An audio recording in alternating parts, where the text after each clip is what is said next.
Merci, bonjour. D'abord, vous dire qui sommes-nous, donc d'où venons-nous. La communauté d'agglomération Senneur est une communauté d'agglomération située autour du bipôle Louviers-Val de Reuil, à 25 km au sud de Rouen, 25 km au nord d'Évreux, grosso modo, pour situer dans les grandes lignes. Ce territoire est en partie urbain et en partie rural, puisque nous sommes aux confins de vallées d'une part et de trois plateaux, le plateau du Neubourg, le plateau de Madry et le plateau du Vexin. La communauté d'agglomération a été créée en 2000, après une communauté de communes créée en 1997. Elle regroupe 29 communes et 62 000 habitants. Alors, quelle est la genèse du projet? On va essayer de répondre de façon structurée aux questions. L'objectif était de protéger la ressource en eau potable, sachant que notre problématique est particulière. Pour le moment, nous avons une ressource en eau qui est de bonne qualité. C'est-à-dire que, Régis y reviendra peut-être en termes plus techniques tout à l'heure, mais on n'a pratiquement pas de nitrate, on a très peu de résidus de produits phytosanitaires, donc notre démarche est une démarche préventive. Ça, c'est à noter parce que c'est une démarche qui n'est pas la plus fréquente, mais qui nous semblait tout à fait essentielle. Le captage en eau que nous souhaitions protéger dessert environ 45 000 personnes et délivre environ 4 millions de mètres cubes par an. Donc il a évidemment pour la population une importance tout à fait stratégique dans l'agglomération.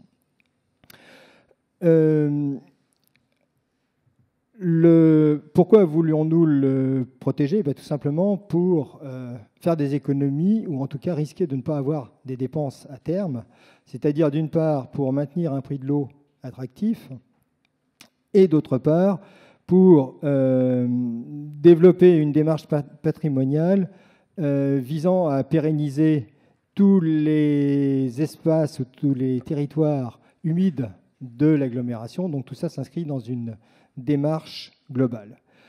Pourquoi de l'agriculture biologique? Alors initialement, il y a 5 ou 6 ans, 6 ou 7 ans maintenant, la réflexion c'était éventuellement de mettre des prairies ou de laisser la zone, oui je ne vous ai pas dit, pardon, le périmètre de captage que nous souhaitons protéger d'une centaine d'hectares. De mettre cette zone en zone non productive, sachant qu'actuellement, elle était essentiellement valorisée en système de grande culture, c'est-à-dire chez nous, blé, maïs, colza, grosso modo.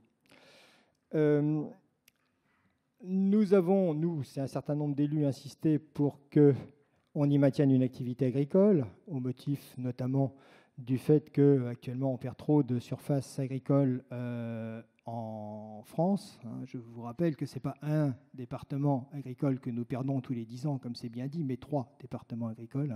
900 000 hectares, il y a 300 000 hectares de SAU par département en moyenne en France. Donc on en perd 3 par 10 ans, pardon, j'ai dit 3 par an, 3 par 10 ans. Donc nous, on a voulu garder, sous forme d'agriculture périurbaine, une agriculture sur ces territoires-là. L'agriculture que nous avons réorganisée, là je suis obligé d'aller très vite, en 2 parties. Une première partie qui est le maintien de la grande culture sur environ de systèmes de grande culture sur 70 hectares et 30 hectares de maraîchage biologique. Maraîchage biologique parce qu'il y avait une demande forte sur le territoire de l'agglomération en produits, notamment en légumes, qui émanaient d'un certain nombre d'horizons. Nous avons ensuite... Alors, comment est-ce qu'on a réussi et comment est-ce que ça a été possible? Ça a été possible parce qu'il y a eu des concertations longues et progressivement fructueuses avec les agriculteurs en place. Ça a été possible également parce que le territoire, les 100 hectares, étaient propriété de l'établissement public foncier de Normandie. Et donc, l'agglomération a pu s'en rendre propriétaire. Donc, nous sommes maintenant propriétaires. Nous sommes propriétaires déjà de 70 hectares et nous allons acquérir les 30 derniers hectares très rapidement.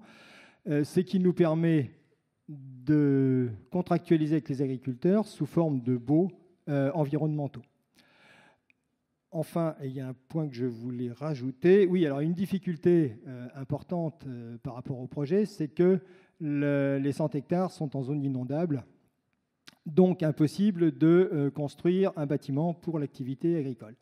Cela a donc nécessité pour nous d'envisager l'achat d'un bâtiment d'un ancien bâtiment industriel désaffecté et en vente qui était à l'extrémité de la zone de maraîchage biologique. Bon, ce qui est un gros investissement. Ce gros investissement, nous avons franchi le pas et donc décidé de l'acheter. Nous sommes en cours de réflexion sur ce que l'on pourrait conduire comme activité dans un bâtiment qui est bien trop important pour l'activité seulement de 100 hectares d'agriculture. Donc on pense y introduire en plus des activités de transformation, des activités de formation et des activités de l'accueil de structures tournant autour de l'agriculture biologique et travaillant pour l'agriculture biologique. Maintenant, comment est-ce que ça a été possible? Sur des aspects plus techniques, je vais passer la parole à Monsieur Petit. Merci beaucoup.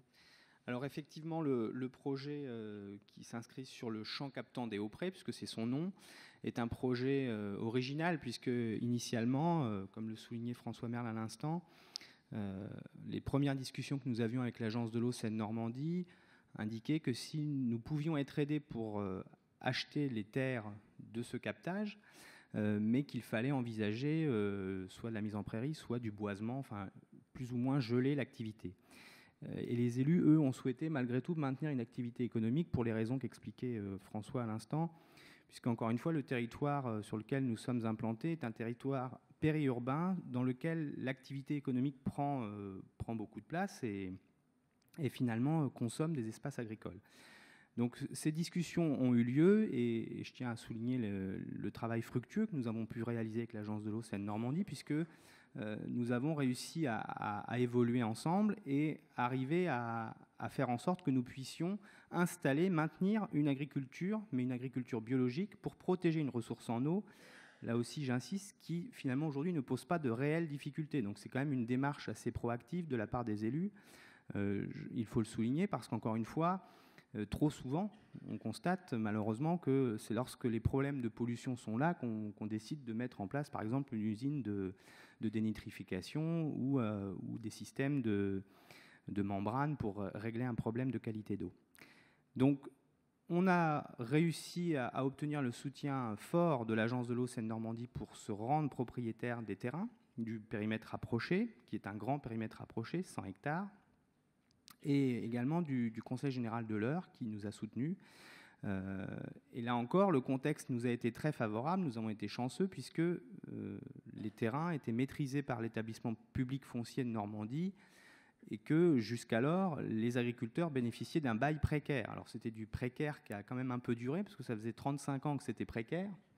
Mais tous les ans, malgré tout, les agriculteurs pouvaient perdre le bail qui les liait à l'établissement public foncier de Normandie. Donc les discussions ont eu lieu avec les agriculteurs. Alors là encore, je rebondis sur ce que disait Anne Lestrade à l'instant. Effectivement, les agriculteurs, dans un premier temps, n'étaient pas forcément très favorables, ou du moins pas tous favorables à l'idée de se convertir en agriculture biologique. Certains agriculteurs, ce qu'on peut comprendre d'ailleurs, qui étaient plutôt en fin de carrière, ne souhaitaient pas faire évoluer leur agriculture, leur système agricole. Et donc, des discussions ont eu lieu, des échanges de terrain ont eu lieu également. Et tout ce travail préparatoire a permis malgré tout de conserver sur 7 ou 8 agriculteurs de départ. Quelques-uns étaient très peu concernés en termes de surface, sont sortis. D'autres ont décidé d'échanger des terres avec des voisins. Et au final, on a 4 agriculteurs qui, dès cette année, se convertissent en agriculture biologique sur la partie grande culture. Donc ça, c'est une réussite de ce point de vue-là. Ça va même au-delà, puisque un des agriculteurs a fait le choix, lui, de ne pas seulement convertir les terres du périmètre approché en agriculture biologique, mais de convertir l'ensemble de son activité agricole en agriculture biologique. Le deuxième volet de l'opération concerne l'installation du maraîchage, d'un système de maraîchage. Alors pourquoi ce choix? Tout simplement parce que toute cette démarche s'inscrit dans l'ensemble de la démarche de développement durable de la communauté d'agglomération Seine-Eure, qui a élaboré un Agenda 21 qui a été d'ailleurs labellisé par le ministère de l'Environnement. Et finalement, par un point d'entrée qui concerne la protection de la ressource en eau, qui est un point d'entrée extrêmement important, et bien finalement, toute une stratégie s'est élaborée autour du développement durable, en essayant d'une part, maintenir une activité économique sur le site, grâce au passage à l'agriculture biologique, élaborer toute une démarche pour essayer de développer des circuits courts au niveau de la production agricole, d'alimenter en grande partie les cantines scolaires, par exemple, mais pas seulement, aussi un certain nombre de restauration collective d'entreprises, puisque nous sommes encore une fois sur un site plutôt industriel.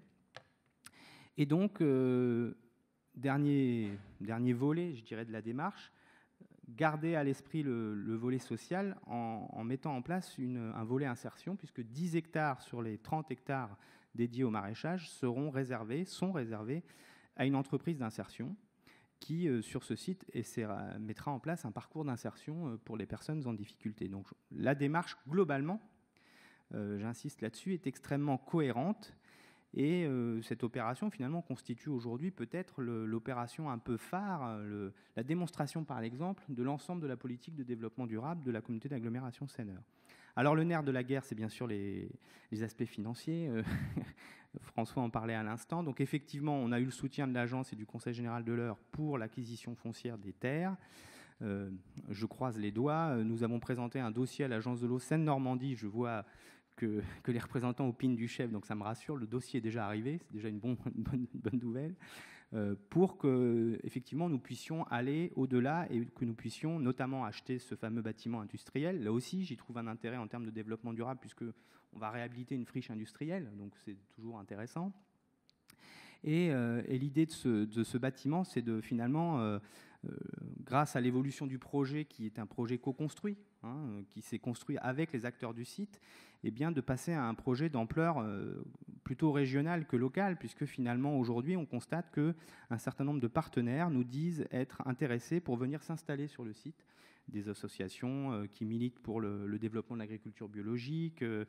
Enfin voilà, toute une réflexion est en cours. Un certain nombre de coopératives agricoles imaginent pourquoi pas l'installation d'une minoterie et peut-être même d'une boulangerie pour faire du pain bio. Enfin voilà, il y a tout un tas d'idées aujourd'hui qui foisonnent. Donc il y a des choses qui peuvent se faire à brève échéance avec les acteurs du site déjà en place, mais on est persuadé qu'à plus lointaine échéance, et pas trop lointaine en fait, à moyenne échéance, finalement, l'ensemble du site pourra être utilisé et constituera un pôle d'agriculture biologique au Normand, si ce n'est normand, et peut-être même, nous ne sommes pas loin de la région parisienne, viendrons-nous aussi vers l'ouest parisien.